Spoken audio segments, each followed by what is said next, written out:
YS Jaganmohan Reddy గారి నాయకత్వంలో YSR Congress party 5 సంవత్సరాలు పరిపాలన చేసింది.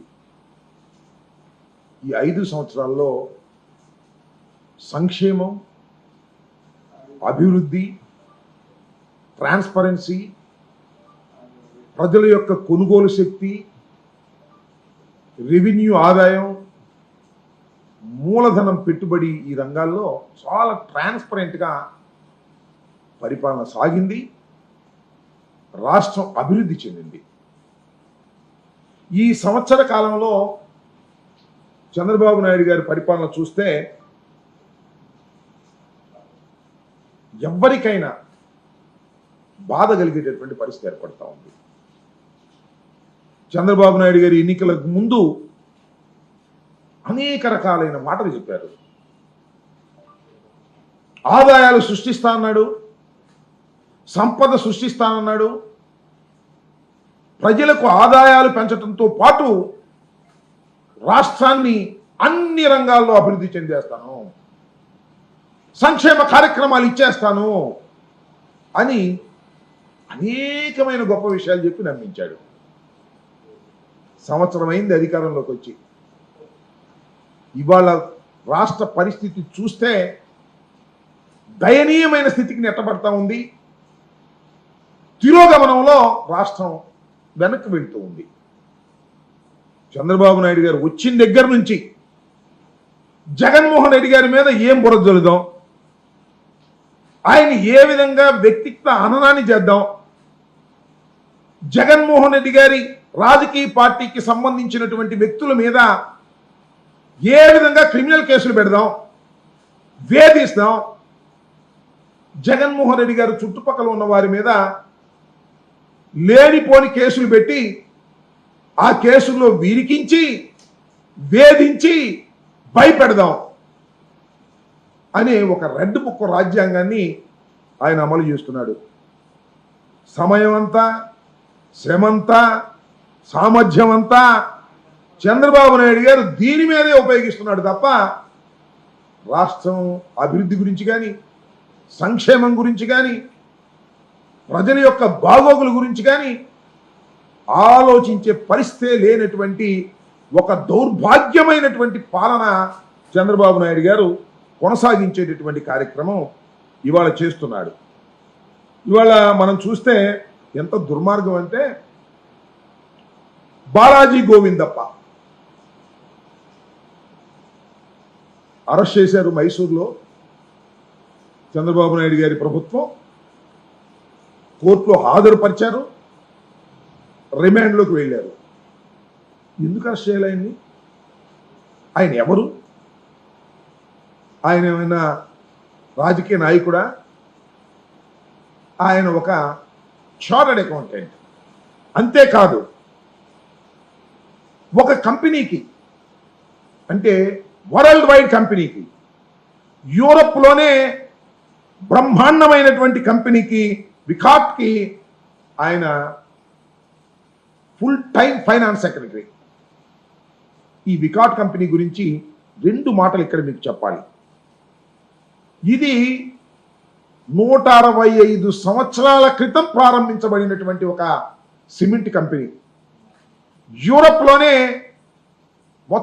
యూరప్ మొత్తంలో బ్రహ్మాండంగా పేరు ప్రఖ్యాతులు గాంచినటువంటి కంపెనీ ఇది.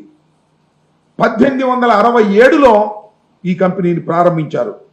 దీనిలో 10,000 మంది ఉద్యోగులు పనిచేస్తున్నారు. 2024లో దీని సిమెంట్ అమ్మకాలు ఎంతో తెలుసా? 44,316 కోట్ల రూపాయలు విలువైన సిమెంట్ అమ్మకాలు జరిగాయి. అంటే సచ్ ఎ బిగ్ కంపెనీ. అలాంటి బ్రహ్మాండమైన కంపెనీ ఆంధ్రప్రదేశ్లో ఉంది. ఆంధ్రప్రదేశ్లో ఎందుకుంది? మీ అందరికీ గుర్తు చేస్తా, చాలా మందికి తెలుసు. జగన్మోహన్ రెడ్డి గారు భారతీయ సిమెంట్స్ను ప్రారంభించారు. వరల్డ్ ఫస్ట్ క్లాస్ టెక్నాలజీతో కడపలో జగన్మోహన్ రెడ్డి గారు ఇండస్ట్రియలిస్ట్గా ఆయన ప్రారంభించిన కంపెనీ భారతీయ సిమెంట్స్. వరల్డ్ క్లాస్ టెక్నాలజీ ఉంది, బ్రహ్మాండమైన పేరు ప్రఖ్యాతులు గాంచింది. దాన్ని 2010లో ఈ వికాట్ కంపెనీ టేక్ ఓవర్ చేసింది. అంటే మొత్తం టోటల్ మేనేజ్మెంట్ వాళ్ళదే. 51% వాళ్ళు టేక్ ఓవర్ చేశారు. ఆ వికాట్ కంపెనీకి ఈ Balaji Govindappa finance secretary, full time finance secretary. ఇది ఆయన చేసిన పాపం. ఆయనకి ఏం సంబంధం అండి? నాకు అర్థం కాల. లిక్కర్ స్కామ్ అంట. అసలు స్కామే లేదు, లిక్కర్ స్కామ్. లేనిపోని స్కామ్ను సృష్టించి ఇండస్ట్రీస్ని భయపెట్టాలనేటువంటి కార్యక్రమం. ఆయన్ని అన్యాయంగా అరెస్ట్ చేసి ఆయన తీసుకొచ్చి వాళ్ళ విజయవాడ జైల్లో పెట్టేటటువంటి కార్యక్రమం చేస్తున్నారు. అంటే ఒక వికాట్ అనేటటువంటి ఒక బ్రహ్మాండమైనటువంటి యూరప్లోనే పేరు ప్రఖ్యాతులు గాంచినటువంటి ఒక సంస్థకు సంబంధించినటువంటి ఒక ఫైనాన్స్ సెక్రటరీని అన్యాయంగా అక్రమంగా రాజకీయ కక్ష కోసం, జగన్మోహన్ రెడ్డి గారి మీద రాజకీయ కక్ష కోసం మీరు రకంగా ప్రవర్తిస్తున్నారే, దీనివల్ల ఏం ఉపయోగం జరుగుతుంది మీకు నాకు తెలియగలుగుతున్నాను చంద్రబాబు నాయుడు గారు. అంటే ఇండస్ట్రీస్లను భయపెట్టాలనేటువంటి పరిస్థితి చేస్తూ ఇంకా మన రాష్ట్రానికి ఇండస్ట్రీస్ రావాలి, ఉపాధి అవకాశం కలగాలి, బ్రహ్మాండంగా ఇండస్ట్రీలు వస్తున్నాయి, దావోస్ వెళ్ళాము అప్పుడు రాపోయినా తర్వాత వస్తున్నాయి, ఇలాంటి ఊరికి కోతలు కొయ్యటం తప్ప ఉన్న ఇండస్ట్రియలిస్టుల్ని విపరీతంగా బెదిరించేటటువంటి కార్యక్రమాలు జరుగుతూ ఉన్నాయి. ఏదో గోవిందప్పని అరెస్ట్ చేశారని మాత్రమే నేను చెప్పడం అలా. ఒకసారి వెనక్కి వెళ్దాం.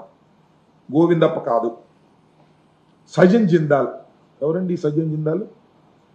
భారతదేశంలోనే ఒక పెద్ద వ్యాపార దిగ్గజం సజ్జన్ జిందాల్. ఆయన కడపలో స్టీల్ ఫ్యాక్టరీ ప్రారంభించాడు, పనులు కూడా మొదలుపెట్టాడు. ఏం చేశారండి మీరు ఆయన్ని? సజ్జన్ జిందాల్ని ఒక సెకండ్ గ్రేడ్ సినిమా ఆర్టిస్టు, ఆమె పేరేదో ఉంది, ఆమెని అడ్డం పెట్టుకొని ఆయన్ని ఏ రకంగా వేధించారో నేను ప్రత్యేకంగా చెప్పాల్సిన అవసరం లేదు. ఆమెను అడ్డం పెట్టుకొని కేసు పెట్టి ఆయన వేధించే కార్యక్రమం చేస్తే గడపను వెళ్ళిపోయాడు. ఆయన వెళ్ళి మహారాష్ట్రలో 3 లక్షల కోట్లతో పెట్టుబడులు పెట్టి ప్రారంభించాడు.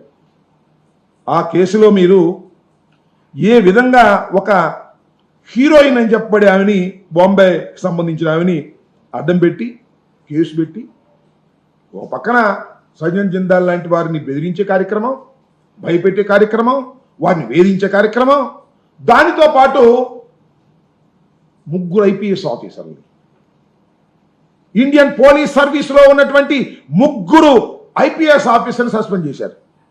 సరే, ఇద్దరు ఏదో వెళ్ళారు, బెయిల్ తెచ్చుకున్నారు, అది వేరే అంశం. కానీ ఒక ఐజీ ర్యాంకుకు సంబంధించినటువంటి అధికారి ఇవాళ కూడా జైల్లో ఉన్నాడు. ఎప్పుడు లేదు, భారతదేశ చరిత్రలోనే లేని విధంగా తీసుకెళ్లి మీరు ఆయన లోపల పెట్టి వేధించేటటువంటి కార్యక్రమం చేస్తున్నారు. ఒకవైపున వికాట్కు సంబంధించినటువంటి ఫైనాన్స్ సెక్రటరీని అరెస్ట్ చేస్తారు, సజ్జన్ జిందాల్ని లేనిపోని కేసులు పెట్టి వేధించి ఆయన ఇక్కడి నుంచి లేకోకుండా చేస్తారు. ఈ విధంగా ఇండస్ట్రియలిస్టుల మీద, జగన్మోహన్ రెడ్డి గారి మీద కోపంతోనో, వైఎస్ఆర్ కాంగ్రెస్ పార్టీ మీద కోపంతోనో, మళ్ళా వైఎస్ఆర్ కాంగ్రెస్ పార్టీ అధికారంలోకి వస్తుందనే భయంతోనో మీరు ఇండస్ట్రియలిస్టుల మీద ఈ రకమైన దాడులు చేసేటటువంటి కార్యక్రమం చేస్తున్నారు. ఒక విధంగా కక్షపూరితంగా అలా చేస్తుంటే మీ కూటమి ఎమ్మెల్యేలు, కూటమి మంత్రులు ఇండస్ట్రియలిస్టుల మీద దాడులు చేసి డబ్బులు చేసుకునే కార్యక్రమం. చందాలు కాదు, చందాలు అయితే పర్లేదు, చందాలు అంటే వాళ్ళు ప్రేమతో ఇచ్చేయి. రౌడీ మావుళ్ళు. ఎంత దుర్మార్గం అండి. తాడిపత్రిలో అల్ట్రాటెక్ సిమెంట్ పరిశ్రమ ఉంది, అందరికీ తెలుసు. ఏం జరుగుతుందండి దానిలో? మీ బీజేపీ కూటమి ఎమ్మెల్యే గారు మీకు అప్పుడు మంత్రిగా చేశారు, ఆదినారాయణ రెడ్డి గారు. అల్ట్రాటెక్ సిమెంట్ని పరిశ్రమ మీద ఫిర్యాదులు చేశారు. ఎందుకని ఫిర్యాదులు? ఏమైనా అన్యాయం జరుగుతుందా? కాదు, కప్పం కట్టలేదని, డబ్బులు ఇవ్వలేదని, రౌడీ మావం ఇవ్వలేదని. దాని మీద ఒక సిఐ నరేష్ బాబు అనే అతన్ని అడ్డం పెట్టుకొని వారికి సప్లై చేస్తున్న, ముడి సరుకుని సప్లై చేస్తున్నటువంటి ట్రాన్స్పోర్ట్కి సంబంధించినటువంటి వారి మీద సీజ్ చేశారు. సీజ్ చేస్తే ఏం చేస్తారు? ట్రాన్స్పోర్ట్ చేసేవారు వేరే ఉంటారు. అవి సీజ్ చేస్తే ఏం చేస్తారు ట్రాన్స్పోర్ట్ అధికారులు? ఆ ప్రైవేట్ కంపెనీ ట్రాన్స్పోర్ట్ చేయటంలా, సప్లై లేదు. సప్లై లేకపోతే ఏమైంది? తాడిపత్రి అల్ట్రాటెక్ సిమెంట్ ఫ్యాక్టరీ మూసివేసేటటువంటి పరిస్థితికి వచ్చేసింది. ఒక పక్కనేమో మేక్ ఇన్ ఇండియా, మన దేశంలో అద్భుతమైనటువంటి ఉత్పత్తులు జరగాలనేమో ప్రధానమంత్రి గారు చెబుతాడు. ఆ ప్రధానమంత్రి గారి కూటమికి సంబంధించినటువంటి నారాయణ రెడ్డి గారేమో నాకు రౌడీ మామూలు ఇవ్వందే, మేము మీకు సప్లై చేయలేము, సప్లై చేస్తే ఊరుకోము, నా పోలీస్ అధికారులను పంపించి మిమ్మల్ని వేటాడిస్తాము, మీ ఎవరైతే ట్రాన్స్పోర్ట్ చేస్తున్నారో ఆ కంపెనీల మీద దాడి చేయించుతాము, మీకు ట్రాన్స్పోర్ట్ రాదు ముడి సరుకు, దాంతో మీరు మూసుకోవాల్సిందే ఫ్యాక్టరీ అనేటువంటి పరిస్థితితో బెదిరించి వాళ్ళ దగ్గర డబ్బులు కాజేయాలనేటువంటి పరిస్థితికి మీరు వస్తున్నారంటే ఎట్లా వస్తాయి ఇండస్ట్రీస్? నాకు తెలియదు. ఉన్న ఇండస్ట్రీస్ పోవడం తప్ప ఎట్లా వచ్చేటటువంటి కార్యక్రమం వస్తుందని చెప్పమని అడుగుతా ఉన్నాను. అంతేకాదు, ఆదాని హైడ్రో పవర్, ఇది గండికోటకు సంబంధించి ఆ రిజర్వాయర్లో ఆ హైడ్రో పవర్ చేసుకునేటువంటి కంపెనీ మీద మళ్ళీ ఆదినారాయణ రెడ్డి గారే ఆయన సోదరులు ఆ వర్క్లన్నీ మాకేవ్వండి, ఇంకోటికి ఇస్తే మేము ఒప్పుకోం అని డైరెక్ట్గా వాళ్ళ ఆఫీసుల మీద దాడి చేశారండి. ధ్వంసం చేశారు. మాట్లాడిన వాళ్ళు లేడు. పోలీసులు నీకు అనుకూలంగా ఉంటారు, ఆ ఇండస్ట్రీకి అనుకూలంగా ఉండరు. డబ్బులు ఇస్తే సెటిల్ చేసుకుంటావు. ఏమిటి అన్యాయం?